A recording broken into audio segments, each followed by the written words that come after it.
Hello, and welcome to Felony Spectator. I am your host, Heather. On today's episode, we're talking about Melissa Caddick, who frauded friends, family, and investors out of millions of dollars and then suddenly disappeared on November 12th, 2020, after the Australian police raided her home in Dover Heights, Sydney, New South Wales. The Australian Securities and Investment Commissions were investigating a Ponzi scheme allegedly ran by Melissa, where it said over $30 million was taken. Now, this isn't like my usual content, but give it a listen and let me know what you think. Let's get right in. Melissa Caddick was born Melissa Louise Grimley on April 12, 1971 to Ted and Barbara Grimley. She grew up in a modern home in Lugardno, Sydney, Australia, where she was said to be a good kid. Her father worked in reinsurance and her mother was a secretary in a physiotherapist's practice. Melissa lived a pretty boring life. Nothing would stand out to be abnormal. She was just really average.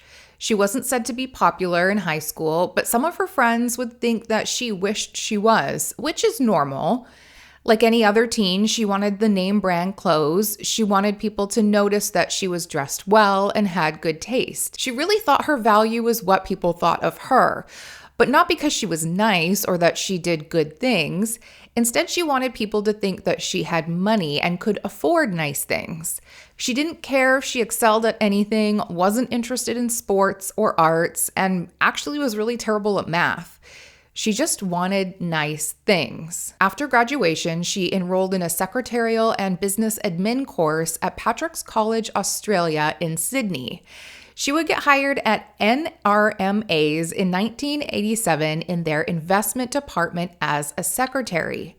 NRMA is an insurance company offering roadside assistance, car services, driving permits, travel insurance, but she didn't like telling people she was a secretary. Even though she went to school to be a secretary and got a job in her chosen field, she looked down upon secretaries and was embarrassed to tell people what she did for a living. She always acted as though she was better than her job. When Melissa was in her early 20s, she met a man in a bar and began dating him while living in Lugardno. But it didn't take long before things would start going missing in her home. Money, jewelry, other small items. Melissa's parents hired a private investigator who discovered that this man was a professional con artist and preyed upon young women. But Melissa didn't want to hear any of it. She became quite angry that her family did this behind her back, refused to believe them, and actually ran away with this man. Unfortunately for Melissa, her parents were right, and she would eventually return home after her boyfriend maxed out all her credit cards and, quote, did a runner, end quote. Melissa was devastated and went through sort of a breakdown, understandably. During this time, around 1998, a coworker who once worked with Melissa at NRMA would help her land a job at a boutique investment bank in Sydney as an office administrator. Melissa's boss was initially pleased with her as she seemed well organized, efficient, and reliable. Her boss would also recall that she was very well put together. Her clothes really made her appear as though she wasn't just an office administrator, but someone with more important duties. So she basically was dressing for the job she wanted, not the job she had. It would be here that the first red flags of what Melissa was capable of appeared. After about 6 months of Melissa's employment, head office would contact her former boss in regards to some discrepancies between invoices and payments. Copies of these checks in question would be forwarded over to the branch, and it was clear that Melissa had forged her boss's signature and presumably stolen the money. Melissa would be brought in to explain herself, but she didn't really bother to offer an explanation. Instead, she simply packed up her belongings and left. There was no tears, no remorse, no excuses. She just left. Now, the amount wasn't very large, less than $2,000, so police did not get involved. Her former boss just remembers that the firm was really happy she just left and wrote off the money. Melissa obviously didn't tell anyone she got fired, but rather she quit. She would focus on her health and became obsessed with losing weight and working out. She hired a personal trainer who she got along with really well. This trainer would introduce her to another one of his clients who was a financial advisor looking to to train a new office manager. Melissa would be hired, and she thrived in this new role. She was bubbly, extremely efficient, and clients really loved her. She would slowly work her way into the financial planning herself, and in 2002 borrowed $750,000 to buy 25% of the company, Wise Financial Services, which was owned by ING. She was so successful that she would also appear on the cover of a trade magazine with the headline, "A Wise Choice, Australia's Best Planning Practice." Ironically, she would also provide her 8 golden rules to a different magazine where she mentions that some planners are unscrupulous and warned against pyramid schemes. She advised that people should check the credentials of their planners and said if a deal was too good to be true, it probably was. At her time at Wise, she was only allowed to recommend mandated investment funds to clients. But she wanted to recommend property shares, which she was not allowed to do. And this upset her enough that she quit her job at Wise Financial in 2004, signing a non-compete clause and took back her $750,000. She told her friends and family she was done with the company. For some reason, she didn't disclose the real reason to her friends or family. Melissa also wasn't making the money she told people that she was making, and if anyone asked how she was able to live such an extravagant lifestyle after leaving Wise, she told them she left Wise with $86 million for devising a program to manage superannuation funds and sold these to major financial institutions, which was a lie. In fact, she also told some friends a different lie that she received a payout from Wise Financial for a sexual harassment lawsuit. While working for Wise Financial, Melissa would meet her first husband, Tony Caddick, who was a builder from England. They got married in Sydney on April 20th, 2000, and threw a very lavish reception at Taronga Zoo. Tony's family came in from England and were just enthralled with the Sydney Harbour backdrop at the wedding and really happy that the couple seemed to be doing so well for themselves. Melissa and Tony really gave off the illusion that they made a good deal of money. They had bought a home in Paddington Terrace, renovated it, and bought luxury vehicles and dressed really well. Friends often wondered how, because Melissa wasn't commissioned at her job and had a salary, and Tony wasn't really doing much, sometimes doing construction here or there, but would be described as a, quote, backpacking Pom, end quote. Melissa once claimed that her brother helped her out financially because he was very successful and loved Melissa. Adam, Melissa's brother, was a partner specializing in chemicals and energy with a global company called Accenture in Singapore. And this didn't add up to her friends either. Why would he pay for her lavish lifestyle? Another thing Melissa was also known for was her 5-finger discounts. She would often just take things that caught her eye, like a fancy butter knife or a salt and pepper shaker from restaurants she'd eat at. Apparently, her house had several of these small but expensive items. By 2006, Melissa would give birth to her and Tony's son. While Melissa was home with the new baby, she decided she wanted Tony to complete a law degree as he had previously studied political science back in England. So Tony was admitted as a solicitor and Melissa continued to be a stay-at-home mom. Parents in baby groups Melissa attended always thought Melissa seemed a little out of place due to her presentation. Always dressed really well while other moms were in yoga pants or jeans. And not only was Melissa dressed well, she never had the same attitude as other mothers about their experiences of motherhood, like being tired from waking with the baby or keeping up with the housework. Melissa made her life seem perfect.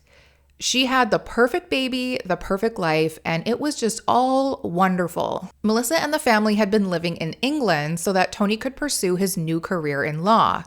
And Melissa mostly stayed home to raise their son.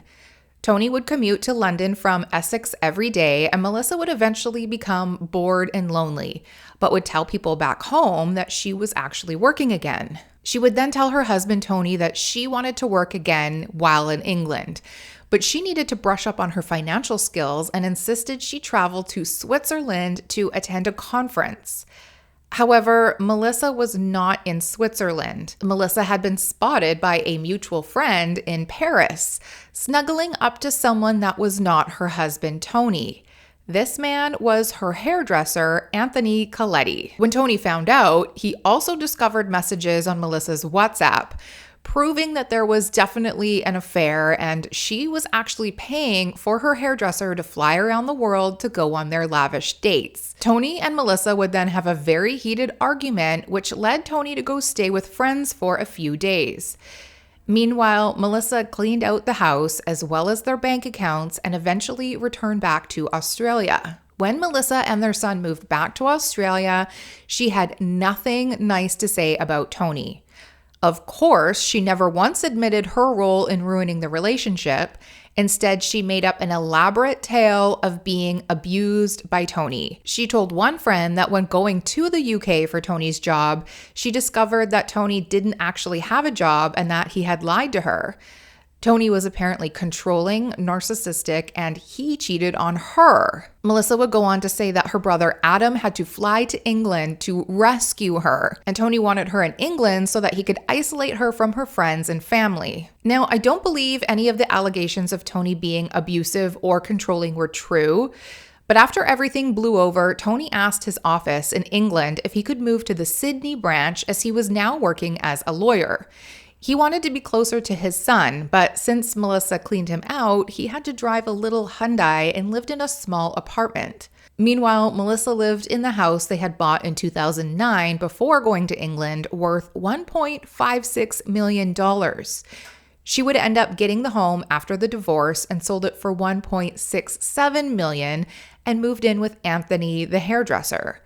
And this home wasn't modest either, with 5 bathrooms and 5 bedrooms. Melissa's ex-husband, Tony, was very confused because Melissa wasn't working while they were in England. He didn't know where she was getting her money, especially after learning that she was able to fly first class or on private jets for holidays. It seemed as though while back in Australia, Melissa started working again in finance, but independently this time. She would open her own company, Maliver Investments, and one of her first customers would be her best friend, Joanna, who was a single mother working as a disability support worker. Joanna received what Australians refer to as an industry superannuation, which I believe is like an employer-contributed RSP in Canada, or maybe a 401k in the United States. I could be wrong, but it is some type of investment from her employer for retirement. So Melissa had convinced Joanna to cancel her superannuation and give it all to Melissa to manage on October 10th, 2012. Melissa was so convincing that Joanna also liquidated her share portfolio for Melissa to manage as well.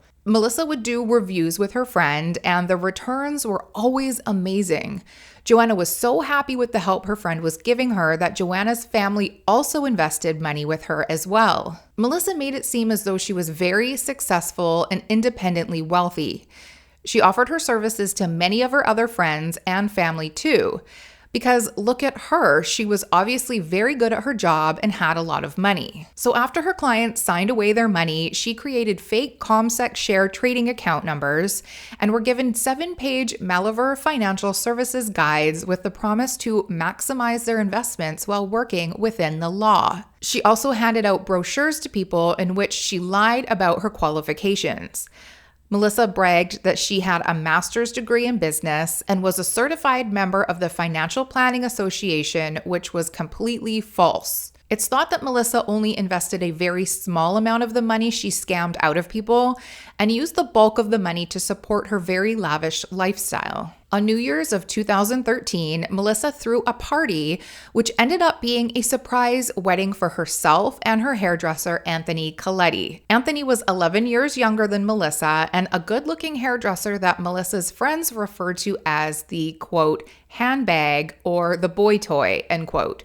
And that was always behind her back. The wedding reception had constant Moet available to all guests all night.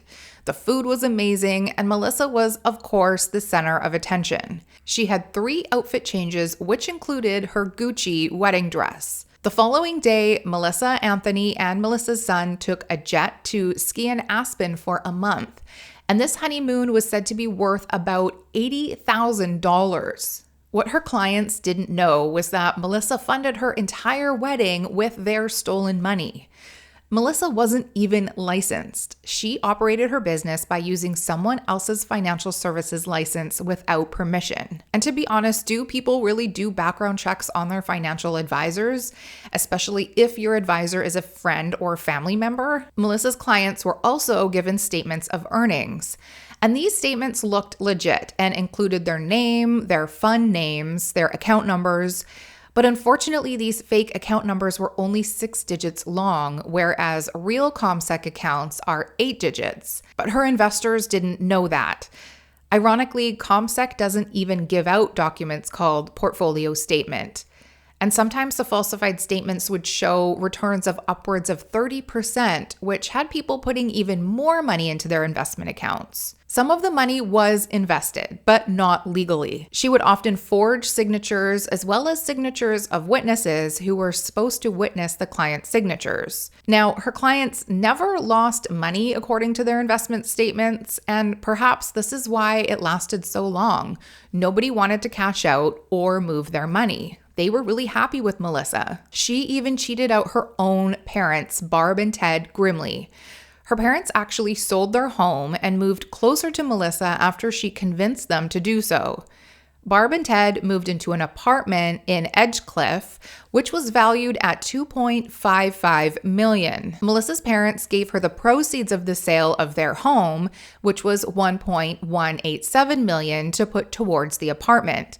And Melissa offered to pay the rest. Melissa then suggested that the apartment be put in her name, but her parents could live there indefinitely. She also suggested that since they gave her the $1.187 million, that they technically owned 37% of the apartment. Sadly, instead of using the full $1.187 million towards the loan of the house, she only spent about $590,000, and the rest went towards a diamond ring, private jet, and other things that supported her expensive lifestyle. She also scammed her brother Adam, her aunts, uncles, cousins, childhood friends, and her personal trainer, as well as many, many more. In 2014, Melissa had been introduced to a group of surgeons through her brother Adam and convinced them to invest with her.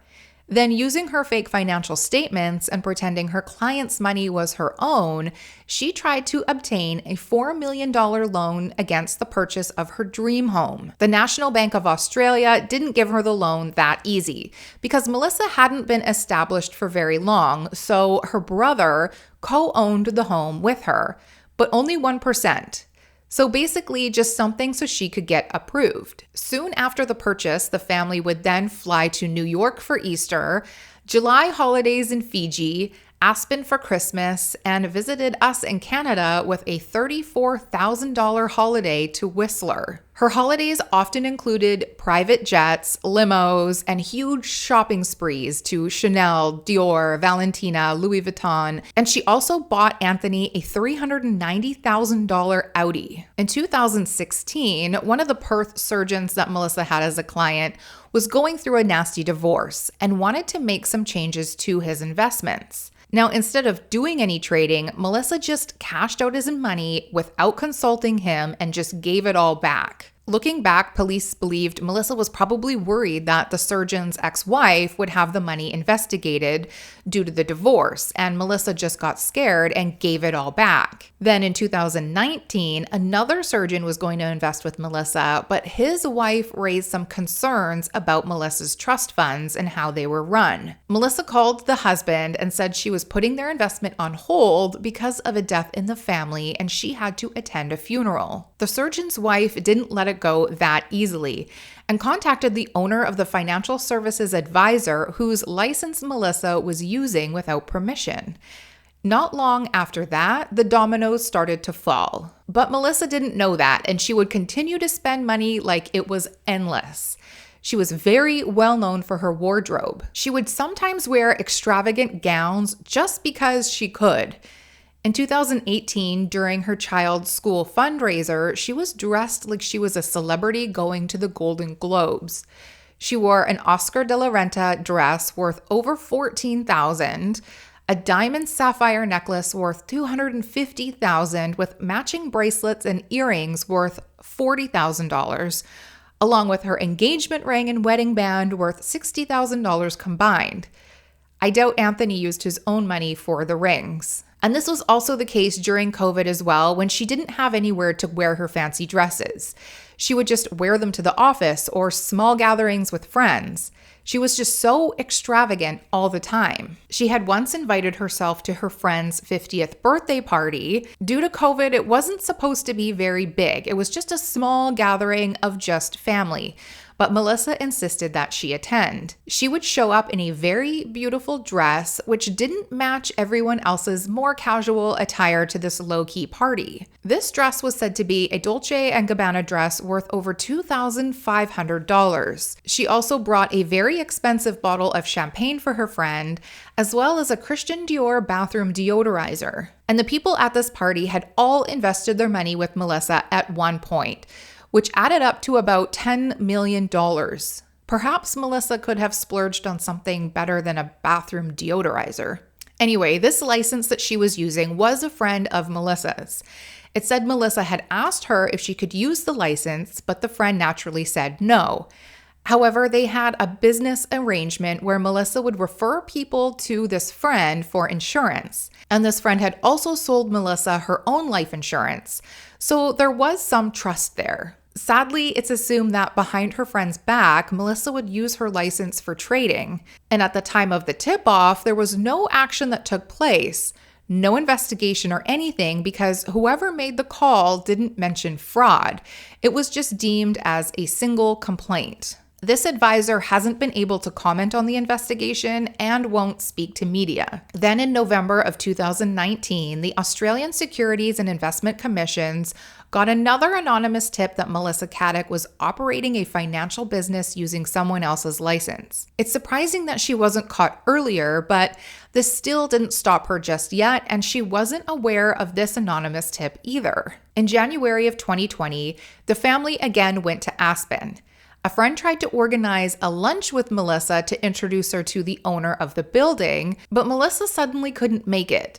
She said she was hit by a snowboarder and not feeling well. Apparently on this trip, Melissa had also met someone else from Sydney, Australia, and this person wanted to invest with her, but Melissa said her books were full and she couldn't. And I believe this was a tactic of Melissa's to appear too busy to take on new clients.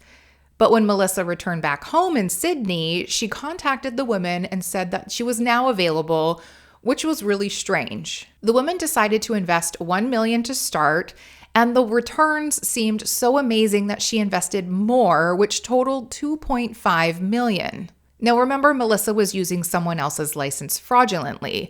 Well, this person was at the dentist one time and had coincidentally struck up a conversation with someone else who raved about her investment advisor, which turned out to be Melissa. Now, I don't know how the two put two and two together, but the license owner then spilled the beans that Melissa had been using her license fraudulently. The patient from the dentist then rushed home and called Melissa immediately, requesting that she wanted all of her money back and she needed to buy a home. Melissa tried her best to talk this person out of cashing out, but with persistence, the lady got her $2.5 million back, as well as $300,000 in fake returns, which was very lucky. Then on June 3rd, 2020, ASIC received another complaint. And it's not said what was revealed in this complaint, but it was enough that on November 10th, they applied to have the federal court freeze Melissa's assets and seize her passport to stop her from leaving the country. The federal police raided her home in Dover Heights the following day. And this was a surprise to Melissa. This was a surprise to Melissa, her husband, and her son, who was now 14 at the time. There are witnesses who said Melissa was standing outside in leisure attire, looking forlorn at the police parading past her with all her belongings.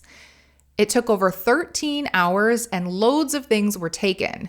Her expensive clothing, handbags, shoes, jewelry, and of course, files from the office. On November 12th, one day after all the assets were seized, Melissa Caddick vanished. Her son claims to have heard the front door close the morning around 5:30 a.m., and it was presumed that Melissa had left to go on her morning run. The only thing out of the ordinary was that she left her phone at home. This was the last time anyone saw or heard Melissa. CCTV footage or security cameras on homes in the neighborhood didn't catch Melissa. She wasn't seen running her usual route, And her friends had reported that Melissa had an ankle injury and wasn't running around this time. Strangely, it would take Anthony, the boy toy, over 30 hours to finally report Melissa missing. And this would strike people as odd because if she was out for a jog with an ankle injury, why would he wait so long? Anthony, as well as Adam, Melissa's brother, did make a public plea for Melissa to return home. Melissa is a dedicated and incredible mother, a beautiful daughter, sister, and loved wife. We are asking the community to help bring Melissa home. That is all. She always took her phone.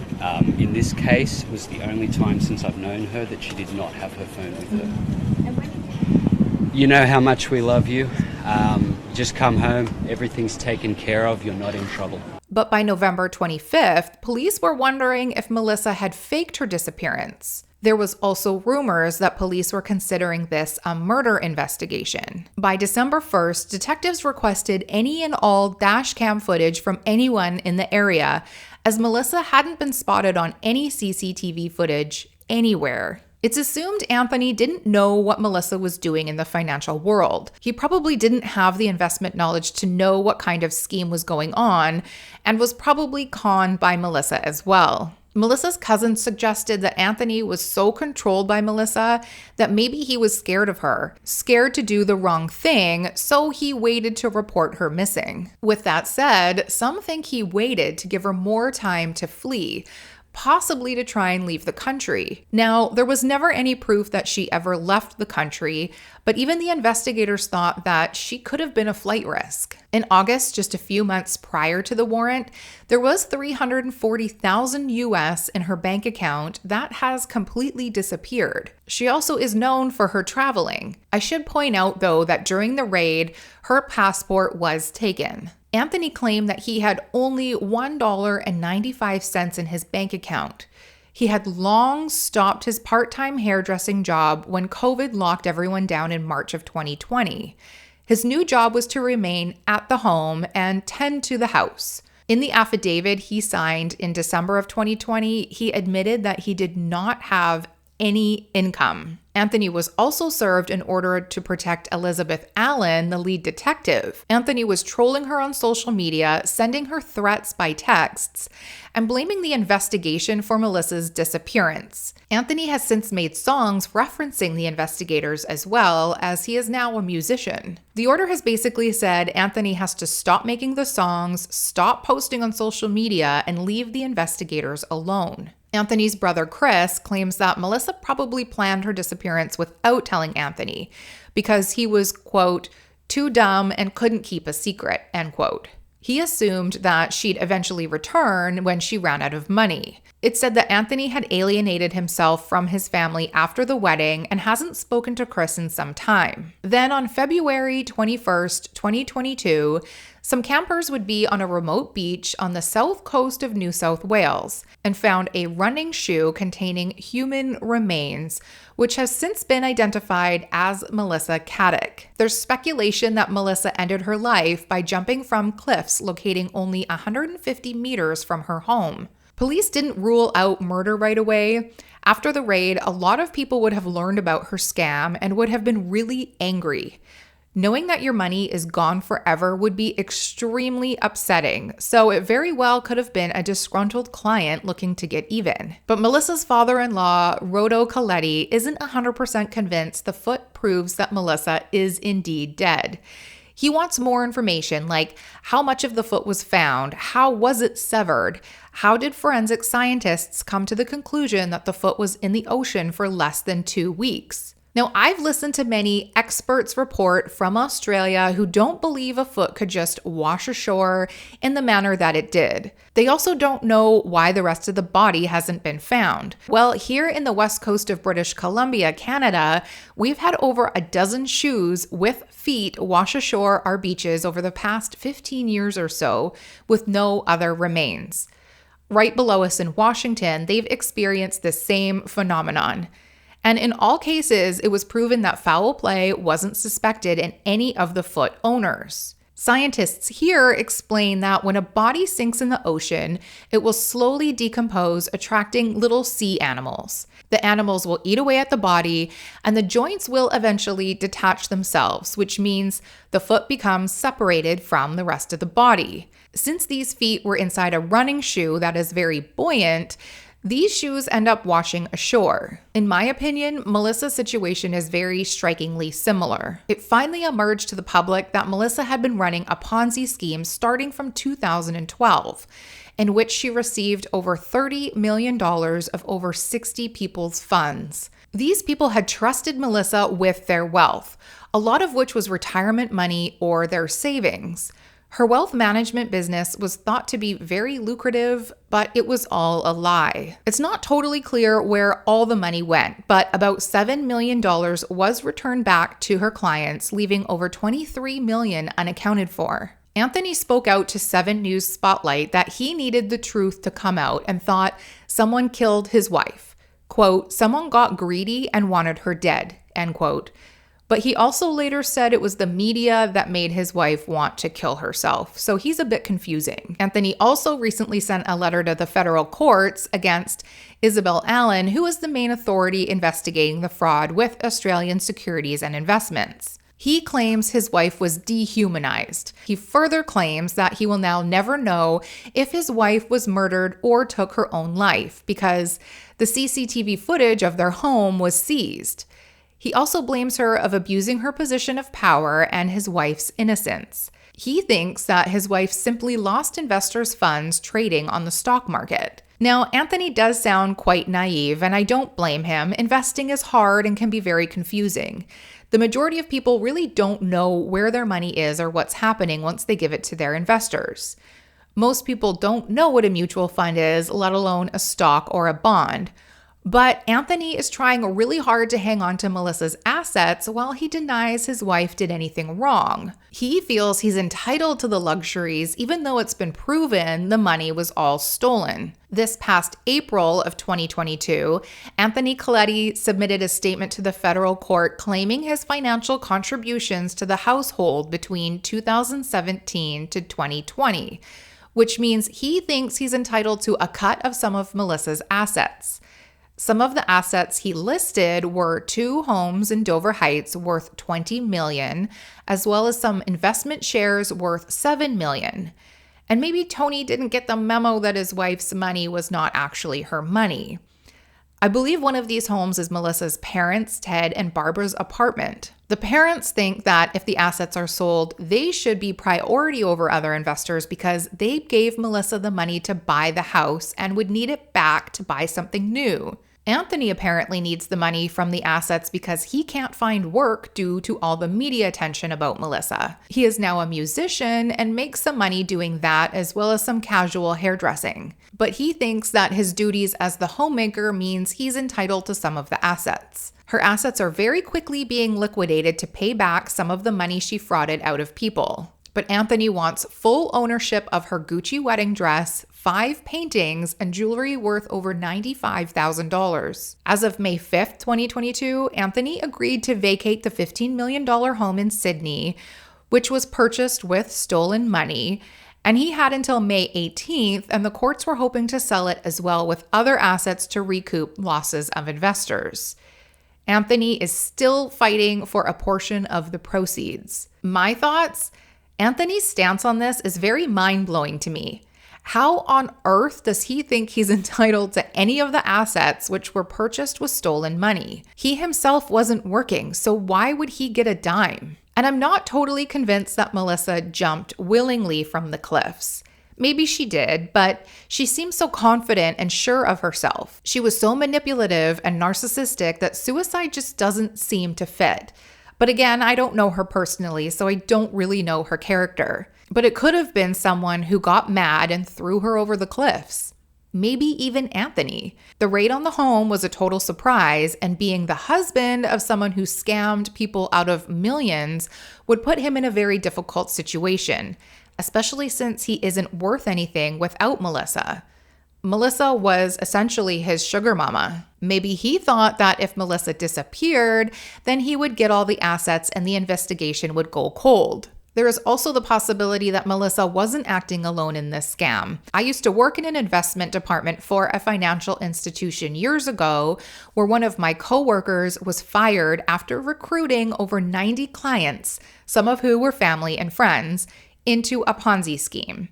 There was a huge investigation after one of his clients tipped off the financial institution. And it turned out he was working with a notary, and it was a notary who started the Ponzi scheme. My coworker claims he didn't know, but he was using his license and authority to do something outside of our workplace and was only licensed to sell mutual funds, so he knew something. Anyway, my point is that these schemes often have multiple people who work together. So perhaps her partner ended Melissa's life so they didn't get caught as well. Or maybe she did commit suicide because she knew her life was over. Regardless, what Melissa did was inexcusable. Her poor family and friends who put their trust into her. And if there's any takeaway from this, always double check your financial advisor's credentials and your investments. That's it for today. Thanks again for joining me here at Felony Spectator. Please hit subscribe to support me, and we'll see you again soon.